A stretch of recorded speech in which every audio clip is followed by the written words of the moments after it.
माननीय उदय सामंत यांच्या सहकार्याने आणि पुढाकाराने जे काम कोकण रेल्वेचं या ठिकाणी झालेलं होतं, त्याला 1 वर्षसुद्धा उलटला नाही, पण त्या कामावरती पुन्हा एकदा खर्च करावा लागतो आहे.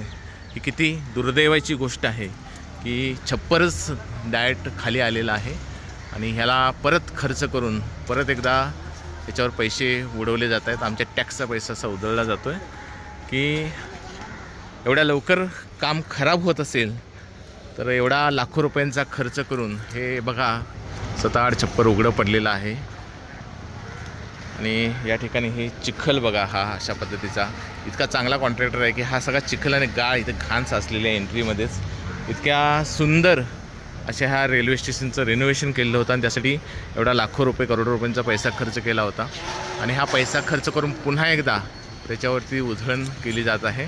म्हणजे शासनाचे पैसे एकाच ठिकाणी 2-2 वेळा उडवायचे, ही जी पालकमंत्र्यांची खासियत आहे ती त्यांनी इथेही जपलेली आहे. जनतेचा पैसा कसा उधळावा हे या पालकमंत्र्यांकडून शिकलं पाहिजे. त्यांचे सगळे हे असले विकाऊ कॉन्ट्रॅक्टर हे असे घाणेरडे कामं करत असतात.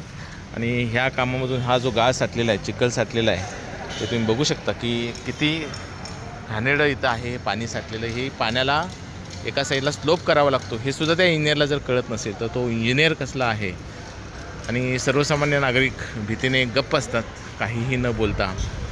तर डबल पैसे खर्च करणारे हा आमदारांचं, उदय सामंत आणि कॉन्ट्रॅक्टर आणि रेल्वे प्रशासनाचं हार्दिक अभिनंदन.